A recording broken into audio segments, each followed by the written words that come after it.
Hey guys, this is Richard with Pandemic Fishing.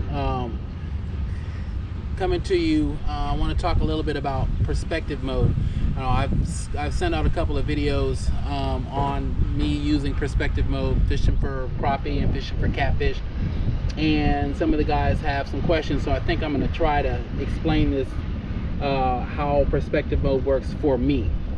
Not a pro, but I got a little bit of history, so let me go into it. So first of all, my live scope is on a handmade or do-it-yourself pole, 3/4 with 1/2 inch inside. This moves around. You can see, oh, maybe you can't see it. Let's go up a little bit. Goes around, all right, and I have whatever this is facing is the way the transducer is facing. This here is a downrigger swivel mount. So it's got a little tab right here. And this is how I bring it up. It'll lock into place. And then when I'm done with it, I just bring it all the way up and bungee cord it so it locks in place. But it locks into place. And it's pretty good. The only thing I have to remember is pull it up before I leave. I've actually broke this. Luckily the cable stayed and it just snapped it because of the force of the water. So I got to remember to pull this thing up. I have a little sticker by my throttle now. So anyway, I am here. I've got my transducer set in perspective mode. Okay. Now this right here is the fish obsessed mode. I'm going to get a little closer so you guys can see it. This is the fish obsessed mount. And the reason why I like this is it gives you every single position, right? It gives you every single position. It gives you, I can go forward, okay? Excuse me. I can go forward mode. I can go down mode. And just like that, I'm in perspective.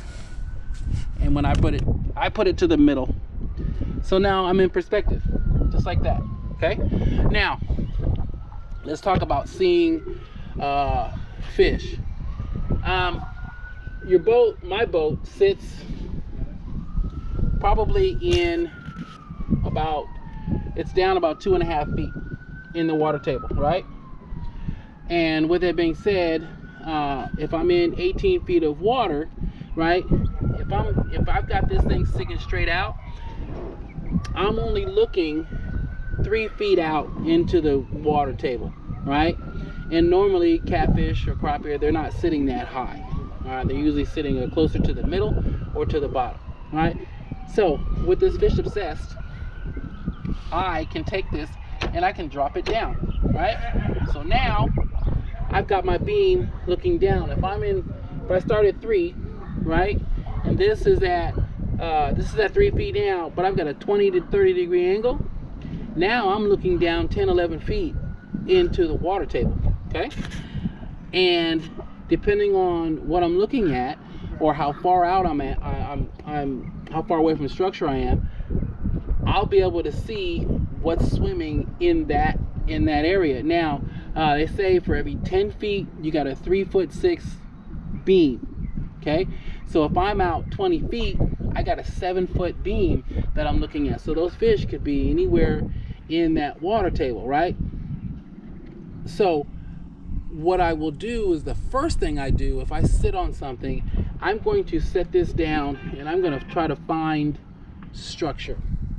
I'm going to try to find rocks, right? If I can see the rocks and visualize the rocks, I know that I'm pointing down and I'm hitting them. If I see the rock and I see the shadow behind it, I know that this beam, I know the beam is sitting and hitting that rock. So anything that's in that table, I'm going to see. And then I start panning around to see where the structure is, where it stops, where it starts, okay?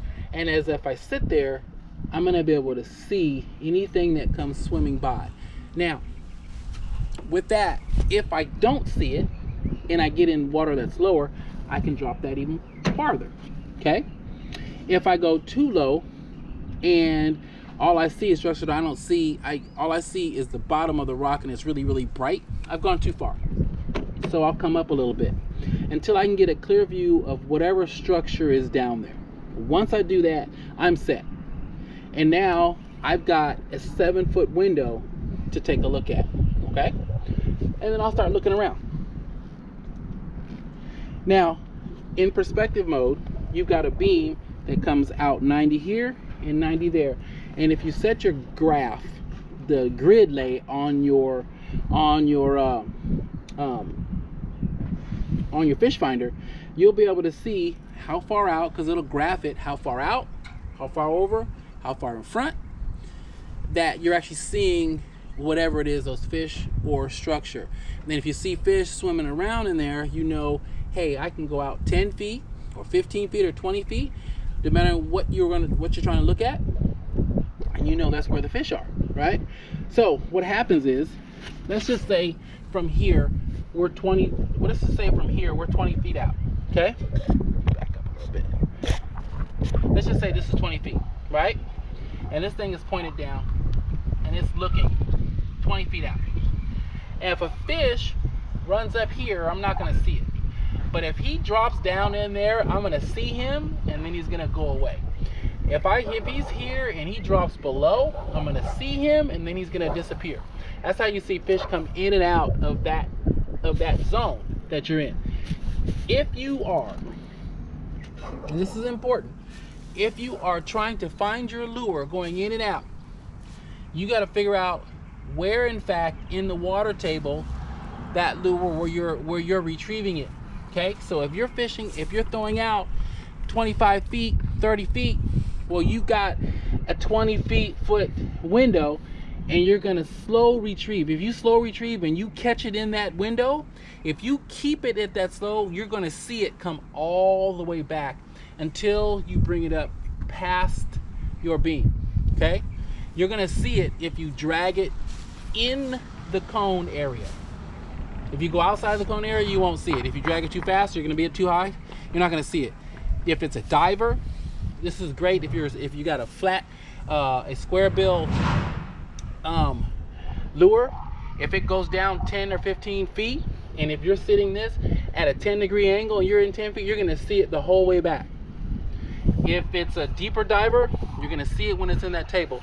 If you have a weight or something, you're gonna throw it out there, you're gonna see it stop. Your weight is gonna be so small, you're not gonna see it unless you see it where it stops. Then you can actually pinpoint where it's at and where your bait is sitting. If it's not moving, you're not gonna see it, or you're gonna lose it with everything else structure, unless you get a really, really clear picture.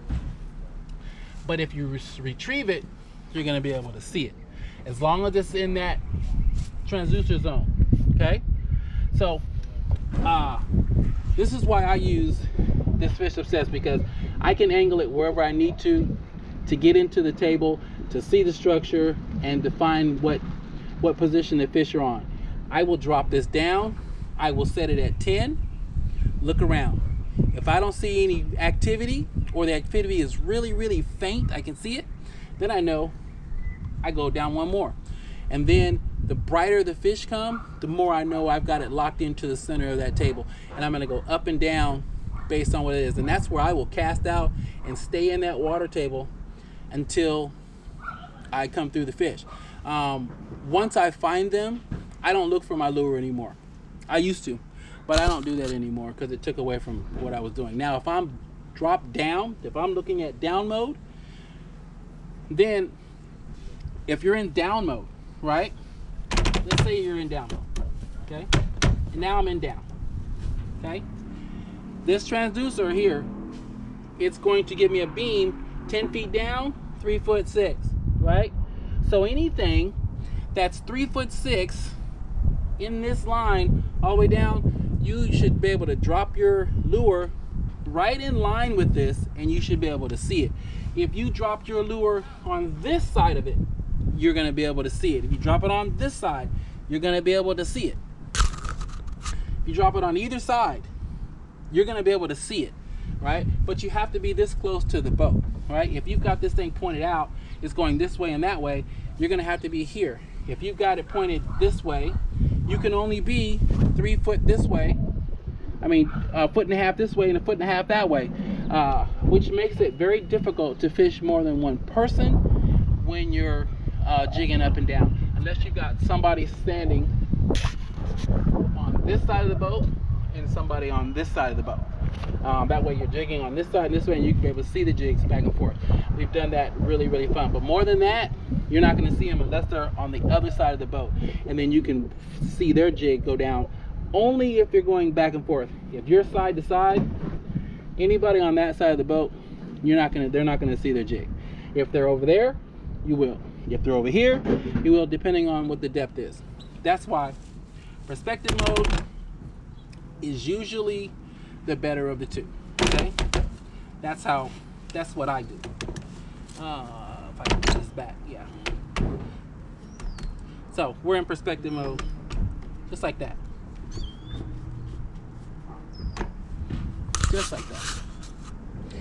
And then we're wide, and I can tell guys, hey, the fish are 10 feet out right over here. The fish are 20 feet out over here. The fish are 40 feet out over here, depending on how far out I want to go. Normally with crappie, I'm only looking out 20 feet, 25 feet, because that's where I'm casting it. I'm letting that lure sink into them, and I'm just slowly retrieving it. And if I've got a light down, the fish are going to be from that 20 feet all the way to the boat. That way my strike zone is going to be all the way until I get this thing out of the water. So that's my definition there. Hopefully it was helpful for somebody. If not, give me a holler. Talk to you later. Tight lines.